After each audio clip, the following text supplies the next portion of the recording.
कुंभ राशिर लोकमाने जणे महिला विशेषकरी एक निर्दिष्ट नामधारी आपणଙ୍କ प्रेमरे पागल होई जाइछंती। आजी तांकर नाम एवं स्थान खोजंतु, नचेत आपण आपणଙ୍କ जीवनर बाकी समय अनुतापरे बिताइबे। अन्य समस्ते आपणଙ୍କୁ परित्याग करि पारंती। आपणଙ୍କ निज परिवार मध्य आपणଙ୍କ ठारू मुह फेराई नहीं पारंती, किंतु एही महिला से तांकर शेष निश्वास पर्यंत आपणଙ୍କ पाखरे ठिया हेबे।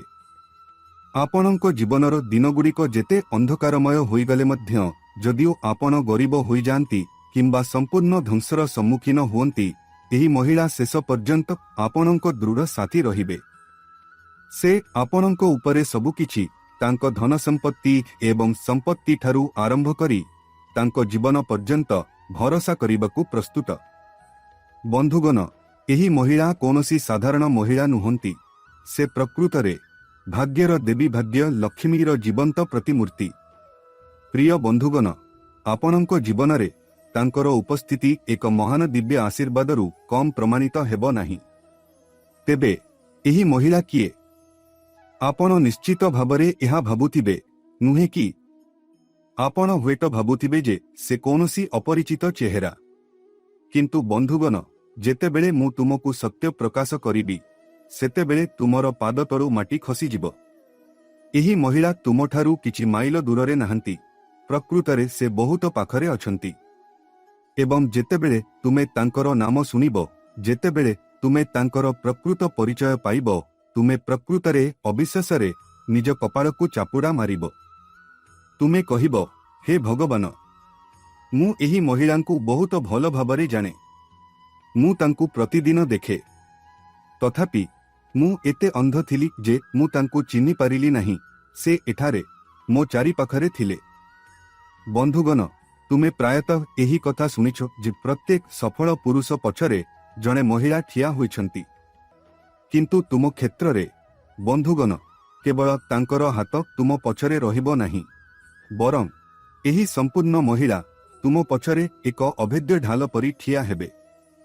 एही महिला संपूर्ण भावरे तुम जीवनरे प्रवेश करिबा परे तुमर अस्तित्व आउ तासर घर परी रहिबो नाही, बरं एहा एक दृढ़ अटल दुर्गरे परिणत हेबो। वर्तमान जेउ दुर्भाग्य आपणଙ୍କୁ प्रतिदिन लुह आने, ताहा हठात भल पाई मोड़ नेब। वर्ष वर्ष धरी सुप्त अवस्थारे थिबा भाग्य हठात झटका सहित जाग्रत हेब। सरल भाषारे कहिबाकू गले भाई, एही महिला तुमकू रास्तार धूलिरू उठाई एक राजसिंहासनरे बसाइबे। बंधुगण, धन ठारू अधिक जणे मनीषकू जीवनरे प्रकृतरे जहा आवश्यक ताहा हेउछि जणे प्रकृत साथी, एक प्रकृत साथी। एवं तुम जीवनरे एही महिला ठीक सेहीपरि प्रवेश करिबाकू प्रस्तुत, तुमर रक्षक एवं तुमर प्रिय उभय। आजिर भिडिओ तुम समस्तंक पई अत्यंत गुरुत्वपूर्ण, सर्वोपरि गुरुत्वपूर्ण, कारण यह तुमको तुमर निज सुप्त भाग्य एवं भाग्य सहित संजोग करुथिबा एक सीधासळख सेतु भावरे कार्य करे। यह तुमको एकाठी करिबाकू जाउछि। तेनु एही भिडिओर गोटिए मुहूर्त मध्य छाड़ीबार भूल कर नाही एवं वर्तमान लाइक बटन दबा निश्चित कर। बंधुगण, मु तुम पई बहुत गवेषणा एवं कठिन परिश्रम विनियोग करुछि। तेनु निश्चित भावरे तुमे गोटिए लाइक छाड़ी पारिबो। एवं हाँ, तळे थिबा मंतव्य विभाग को जाओ एवं प्रकृत सच्चोट हृदय एवं अटल विश्वास सहित जय लक्ष्मी माता किंबा जय राधा कृष्ण लेखिबाकू निश्चित कर। दिव्य मातांक असीम कृपा तुरंत तुम उपरे बर्षिब एवं आगामी 24 घंटा मध्यरे तुमे किछि स्मारकी शुभ खबर पाइब। तेनु आगकू बढ़ंतु। एही मुहूर्तरे मंतव्य विभागरे आपणଙ୍କର उपस्थितिकू चिन्हित करंतु। आसंतु बंधु माने, एबे निश्वास धरी बसी रुहंतु जेतेबेले आमे आपणଙ୍କ तारा एवं ग्रहगुड़िक केउ संकेत पठाउछंती ताहा आमे स्पष्ट भावरे जानि पारिबु। एही महिला किए? तांकर नाम कोन? आपण तांकू केउठी पाइबे? एवं सबुठारू बड़ प्रश्न, से एपर्यंत आपणଙ୍କ निकटरे खोलाखोली भावरे तांको हृदयर भावना प्रकाश करि पारिले नाही काहेकि? आजी एही भिडिओरे आमे आपणଙ୍କ सम्मुखरे प्रत्येक विवरणी एवं रहस्यकु उन्मोचन करिबाकु जाउछु। एहा व्यतीत आमे प्रकाश करिबु जे एही महिलांको भाग्य आपणଙ୍କ पूर्व जीवन सहित जडित कि नाही, अर्थात से आपणଙ୍କ पूर्व अवतारर असंपूर्ण प्रेम होई पारे जहाँ एही जीवनरे आपणଙ୍କୁ खोजिथिला। एहार निश्चित लक्षण कौन? भीड़ मध्यरे आपण तांकु किपरि चिन्हिबे एवं थरे आपण एही महिलांकु चिन्हि पारिले परवर्ती पदक्षेप नेबा जानिबा निश्वास नेबा अपेक्षा आपणଙ୍କ अस्तित्व पई आहुरी गुरुत्वपूर्ण। आसंतु आमे आपणଙ୍କୁ एहा कहिबा, कलिजुगर एही अशांत जुगरे धन संग्रह करिबा सहज एवं प्रतारक बंधु खोजिबा आहुरी सहज। तथापि जदि गोटिए जिनिस खोजिबा प्राय असंभव, ताहा हेउछि प्रकृत प्रेम, जणे प्रकृत जीवन साथी। एही महिला जनक जिए आपणଙ୍କୁ आध्यात्मिक स्तररे भल पांती एवं आपणଙ୍କର प्रकृत आत्मस्मर्थी। एबे जेतेबेले आमे आपणଙ୍କ हृदयर गभीरतम सबुठारु गुप्त रहस्यगुड़िकु खोलताड़ करुछु एवं आपणଙ୍କ जीवन विषयरे एही गभीर रहस्यमय भविष्यवाणी प्रदान करुछु, आमे आपणଙ୍କୁ एहा अनुरोध करुछु, आपण एही भिडियोकु एकांतरे एक शांत एवं स्थिर मनरे देखिबा उचित। एपर्यंत काहा सहित एही विषयरे आलोचना करंतु नाही एवं निश्चित करंतु जे आपण भिडियोकु आरंभरू शेष पर्यंत कोनोसी अंशकु छाडी न देई देखुछंती। तेबे ही आमर प्रयास एवं आपणଙ୍କ जीवन उभय प्रकृतरे परिपूर्णता पाइब। तेनु बंधु माने आसंतु आजी एही अमूल्य एवं रहस्यमय भिडियो आरंभ करिबा। तथापि आगकु बढ़िबा पूर्वरु आमर एक छोट अनुरोध, दयाकरी बाधा दूरकारी बजरंगबालींक प्रत्यक्ष आशीर्वाद प्रार्थना करी मंतव्य विभागरे जय श्री राम किंबा जय बजरंगबाली लिखंतु एवं आपण एक सुरक्षा कवच पाइबे। एही महिला जणे जिए आपणଙ୍କୁ अत्यंत भल पांती समस्त परिमाणरू अधिक। एहा कलिजुगर उपरमुखी कार्यक्षम प्रेमर वैशिष्ट्य नुहे, बरं एहा एक सत्य, पवित्र एवं सद्गुण प्रेम। एहा व्यतीत एही महिलांकर आपणଙ୍କ सहित संपर्क आपणଙ୍କ पूर्व जन्मरे गभीर भावरे स्थापित। सेथिपाई एही जीवनरे मध्य से आपणଙ୍କୁ तांक हृदय एवं मनरू दूर करि पारि नाहंती, गोटिए मुहूर्त पाई मध्य नुहे। जेतेबेले एही महिला आपणଙ୍କ जीवनरे संपूर्ण प्रवेश करिबे, से आपणଙ୍କ अस्तित्व प्रत्येक अध्यायकु संपूर्ण रूपे परिवर्तन करिबे। से आपणଙ୍କ जीवनर समस्त नकारात्मकताकु दूर करिदेबे, हताशा विफलता उपरे विलाप एवं आपणଙ୍କ मनकु दिव्य प्रेमर उज्ज्वल आलोकरे परिपूर्ण करिदेबे। बंधुगण, आपणଙ୍କ जीवनरे एही महिलांकर आगमन केवल आपणଙ୍କ अस्थिर हृदयकु गभीर मानसिक शांति एवं सांत्वना देव नाही, बरं एहा आपणଙ୍କୁ आर्थिक एवं सामाजिक उभय क्षेत्र में प्रचुर आस्ति प्रदान करिब। कारण मोर बंधुगण, सत्य प्रेमरे एक शक्तिशाली जादुकरी शक्ति अछि। राधा राणी प्रभु श्रीकृष्णଙ୍କ ପାଇଁ ଯେଉଁ निस्वार्थपर प्रेम କରିଥିଲେ ତାହା ପରି माता सीता भगवान रामଙ୍କ प्रति ଯେଉଁ पवित्र प्रेमर असीम शक्ति पोषण କରିଥିଲେ ତାହା ହିଁ समुद्र पार होई एक सेतु निर्माण करिपारिथिले, लंका जय करिपारिथिले एवं रावणଙ୍କ परि अत्यंत ज्ञानी एवं शक्तिशाली राजार अंत घटाई पारिथिले। ठीक सेही परि भावरे प्रेम एवं धार्मिकतार समान शक्ति को व्यवहार करी भगवान श्रीकृष्ण अर्जुन को मार्गदर्शन करिथिले एवं महाभारतर भयंकर युद्ध को एक धार्मिक परिणाम आड़कू ठेली देइथिले। बंधुगण, प्रेम ब्रह्मांडर मूलदुआ को हलाइबार शक्ति रखे। केही एहा मध्य कहि पारिबे जे जेतेबे जणे मनीष प्रकृत प्रेमरे बुड़ी जाए सेमाने ईश्वरଙ୍କ निकटतम हुअंती, कारण ईश्वर स्यं प्रेमर सर्वोत्तम प्रतिमूर्ति। सेथिपाई ईश्वरଙ୍କ नाम सर्वदा तांकर प्रकृत प्रिय जेपरिकी सीताराम, राधाकृष्ण एवं गौरीशंकरଙ୍କ नाम सहित जोड़ा जाइथाए। एहीपरि आमर देवता माने आमको एही वार्ता देबकु चाहंती, जदि जणे एही जीवनरे प्रकृत प्रेमरे आशीर्वाद पाए तेबे से पृथ्वीरे स्वर्ग भली जीवन अनुभव करिपारिबो एवं प्रत्येक कल्पनायोग्य आनंदरे भाग नहीं पारिबो। तेनु मोर भाई, ठीक एहीपरि किछि एबे तुम जीवनरे प्रकाश पाइबाकु जाउछि। तथापि ଆଜିର ସବୁଠାରୁ ବଡ଼ ଆହ୍ୱାନ ହେଉଛି ଯେ ଏହି କଳିଯୁଗ ବର୍ତ୍ତମାନର ଯୁଗର ବୈଶିଷ୍ଟ୍ୟପୂର୍ଣ୍ଣ ଛଳନା ଏବଂ ମିଥ୍ୟା ପରିବେଶ ମଧ୍ୟରେ ଲୋକମାନେ ସେମାନଙ୍କ ହୃଦୟର ପ୍ରକୃତ ଭାବନା ପ୍ରକାଶ କରିବାକୁ ଭୟ କରନ୍ତି। ଏହି ମହିଳା ମଧ୍ୟ ଏପରି ଭୟ ପୋଷଣ କରନ୍ତି। ସେ ତାଙ୍କ ହୃଦୟର ଗଭୀରରେ ତାଙ୍କର ପ୍ରେମକୁ ଦମନ କରନ୍ତି ଏବଂ ଲୁଚାଇ ରଖନ୍ତି। ଫଳସ୍ୱରୂପ ଏକ ଉପର ଦୃଷ୍ଟି ସେମାନଙ୍କ ଆତ୍ମାର ଗଭୀରରେ ଆପଣଙ୍କ ପାଇଁ କେହି ଜଣେ ରଖିଥିବା ପ୍ରେମର ଗଭୀର ସମୁଦ୍ର ବିଷୟରେ କିଛି ପ୍ରକାଶ କରେ ନାହିଁ। ଆଜିକାଲି ପ୍ରାୟତଃ ଦେଖାଯାଏ ଯେ ଯେଉଁମାନେ ମଧୁର ଶବ୍ଦରେ କଥା କୁହନ୍ତି ଏବଂ ଦୟା ପ୍ରଦର୍ଶନ କରନ୍ତି ସେମାନେ ପ୍ରକୃତରେ ଆପଣଙ୍କର ସବୁଠାରୁ ବଡ଼ ବିରୋଧୀ, ଆପଣଙ୍କ ବିନାଶ ପାଇଁ ଉଦ୍ଦିଷ୍ଟ।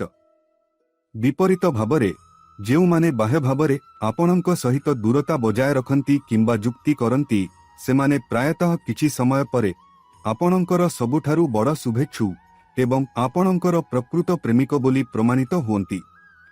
ହଁ ବନ୍ଧୁଗଣ, ଏହା ଏହି କଳିଯୁଗର ମାୟା ସବୁଠାରୁ ବଡ଼ ଭ୍ରମ। ଆପଣଙ୍କର କାର୍ଯ୍ୟ କେବଳ ଏହି ଭ୍ରମ ଜାଲରୁ ନିଜକୁ ରକ୍ଷା କରିବା ଏବଂ ସତ୍ୟ ଜ୍ଞାନ ହାସଲ କରିବା। ଏହାକୁ ଭଲ ଏବଂ ମନ୍ଦ ମଧ୍ୟରେ ବିଭେଦନ ଭାବରେ ଜଣାଶୁଣା।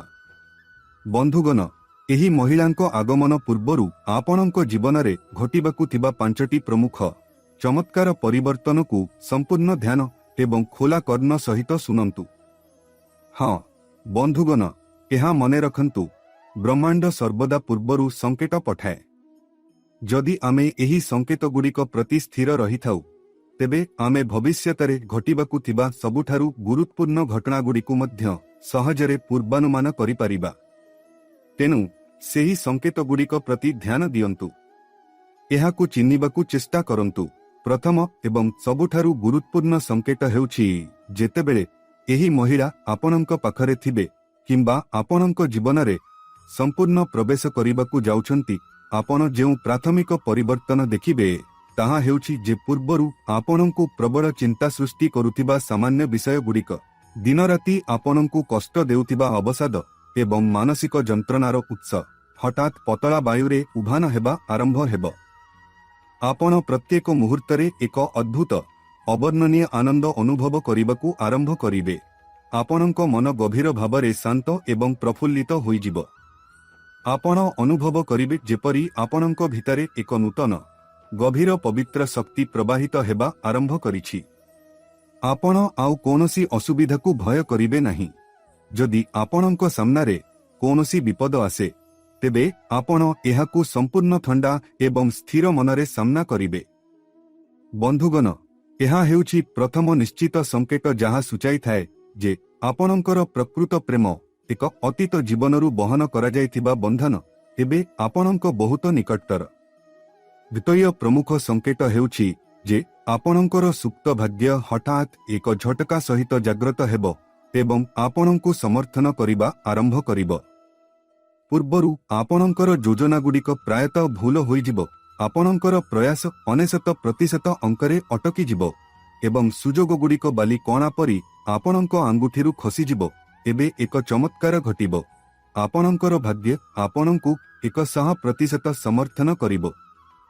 ଆପଣ ଯେଉଁ ଉତ୍ସଗୁଡ଼ିକରୁ ଅତି କମରେ ଆଶା କରିଥିଲେ ସେଠାରୁ ଆପଣ ଅଦ୍ଭୁତ ସଫଳତା ହାସଲ କରିବେ ଏବଂ ଆପଣ ସମ୍ପୂର୍ଣ୍ଣ ଅପରିଚିତ ଲୋକଙ୍କଠାରୁ ସହାୟତା ପାଇବେ।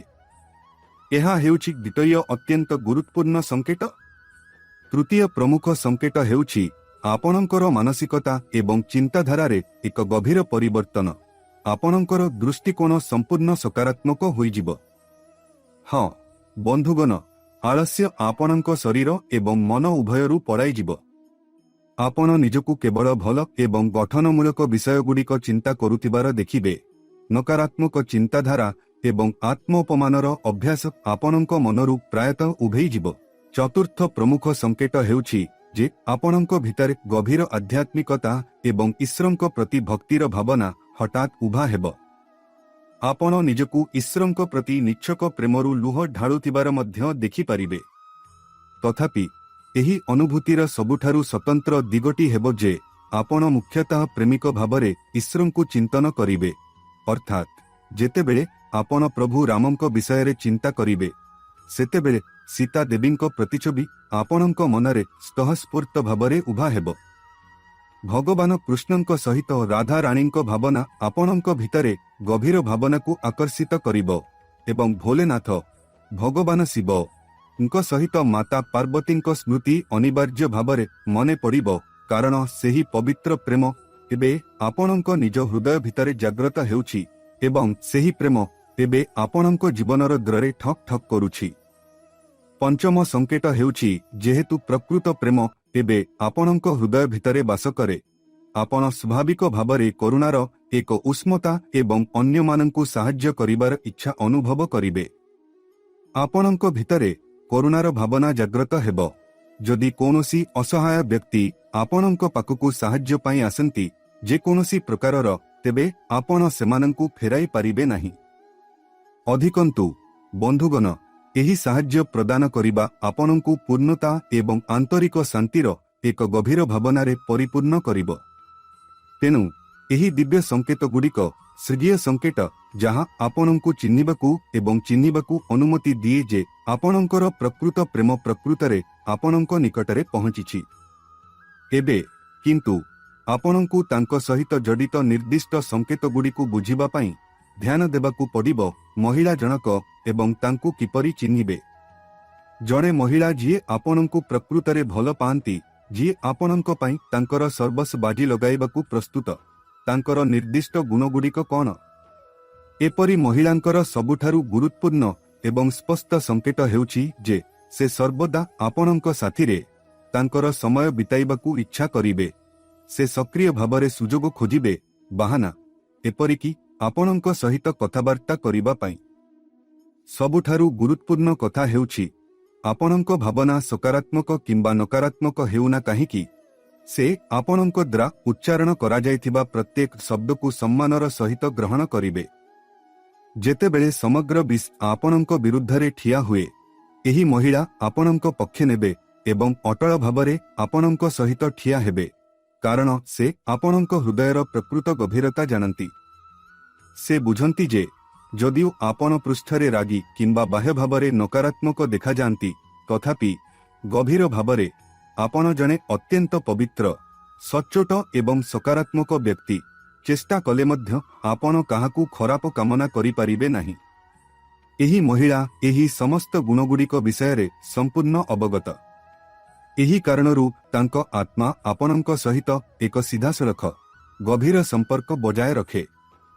ତେଣୁ ଏବେ ଯେତେବେଳେ ଆପଣ ଏହି ମହିଳାକୁ ଚିହ୍ନିବେ, ଅର୍ଥାତ୍ ଯେତେବେଳେ ଏହି ସମସ୍ତ ସଂକେତ ଏକ ନିର୍ଦ୍ଦିଷ୍ଟ ମୁହଁ ଆଡ଼କୁ ଇଙ୍ଗିତ କରିବାକୁ ଆରମ୍ଭ କରିବେ, ଆପଣଙ୍କୁ କ'ଣ କରିବାକୁ ପଡ଼ିବ? ବନ୍ଧୁଗଣ, ଆସନ୍ତୁ ଆମେ ଆପଣଙ୍କ ସହିତ ମନେ ରଖିବା ପାଇଁ ସବୁଠାରୁ ଗୁରୁତ୍ୱପୂର୍ଣ୍ଣ କଥାଟି ସେୟାର କରିବା। ଆପଣଙ୍କୁ ଏହି ମହିଳାଙ୍କୁ ଅତ୍ୟନ୍ତ ସମ୍ମାନ ସହିତ ବ୍ୟବହାର କରିବାକୁ ପଡ଼ିବ।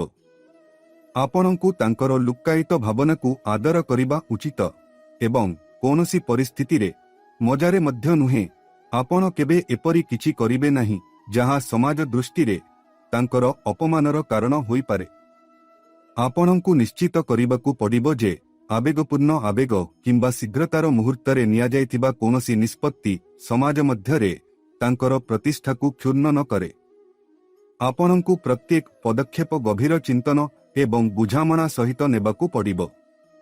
ହଁ ବନ୍ଧୁଗଣ, ଆମେ ଏହା କହୁଛୁ କାରଣ ଆପଣଙ୍କ ରାଶି ଅନୁସାରେ ଜନ୍ମ ହୋଇଥିବା ବ୍ୟକ୍ତିମାନେ ଯେତେବେଳେ ହୃଦୟର ପବିତ୍ର, ଅତ୍ୟନ୍ତ ଭାବପ୍ରବଣ ଏବଂ କିଛିଟା ଜିଦ୍ଖୋର ହୋଇଥାନ୍ତି, ସେମାନଙ୍କ ହୃଦୟରେ ଯାହା ପ୍ରବେଶ କରେ, ଯେକୌଣସି ଇଚ୍ଛା କିମ୍ବା ଆବେଗ ସେମାନଙ୍କୁ ଆକର୍ଷିତ କରେ, ସେମାନେ ଅନ୍ୟ କାହା ପ୍ରତି ଅଣଦେଖା କରି ତାହା ସର୍ବଦା କାର୍ଯ୍ୟକାରୀ କରନ୍ତି।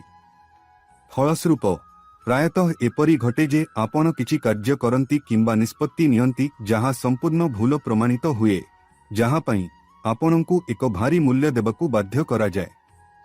ବର୍ତ୍ତମାନ ଜଣେ ମହିଳା ଆପଣଙ୍କ ଜୀବନରେ ପ୍ରବେଶ କରିବାକୁ ଯାଉଛନ୍ତି ଯିଏ ଭାବପ୍ରବଣ ସ୍ତରରେ ଆପଣଙ୍କ ସହିତ ଗଭୀର ଭାବରେ ଜଡ଼ିତ ଏବଂ ଯାହାଙ୍କ ପ୍ରେମର ବନ୍ଧନ ଏହି ଜୀବନକାଳକୁ ଅତିକ୍ରମ କରେ।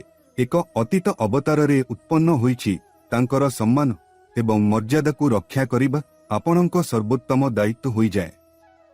ଏହି ପରିପ୍ରେକ୍ଷୀରେ ଆପଣଙ୍କ ମଧ୍ୟରୁ ଅନେକ ଏହି ଭିଡିଓ ଦେଖୁଥିବେ ଯେଉଁମାନେ ମନ୍ତବ୍ୟ ଦେଇ କହିପାରନ୍ତି, ଗୁରୁଜୀ, ଆମ ଜୀବନରେ କୌଣସି ପ୍ରେମ ନାହିଁ। एपरी कौनसी महिला नाहंती जिए आम पई जत्न नियंती। आमर जीवन मरुभूमि परी शून्य एवं निर्जीव होई पड़िछि। तेबे आमे कौन करिबा उचित? आपणक भविष्यवाणी आम पई प्रयोज्य हेउ नाही। किंतु बंधुगण, एपरी परिस्थिति रे आसंतु आमे आपणकु एक गभीर रहस्य प्रकाश करिबा। लक्ष लक्ष व्यक्ति गोटे राशि रे जन्मग्रहण करती एवं जदिओ ग्रहमानंकर गति निश्चित भावरे प्रत्येक व्यक्तिंक जीवन उपरे एक गुरुत्वपूर्ण प्रभाव पकाई थाए, किंतु जनक जीवन रे घटुतिबा घटनागुड़िक केवल ग्रह गति द्वारा परिचालित हुए नहीं। आपणंकर पूर्व जीवनरु आपणंकर कर्म कर्म एवं संस्कार आध्यात्मिक छाप एवं आपणंकर पूर्वपुरुष एवं पूर्वपुरुषंक प्रभाव आशीर्वाद एवं आपणंक चारिपाखरे थिबा लोकंकर सकारात्मक किंबा नकारात्मक दृष्टि आपणंक जीवन रे निरंतर काम करुछि।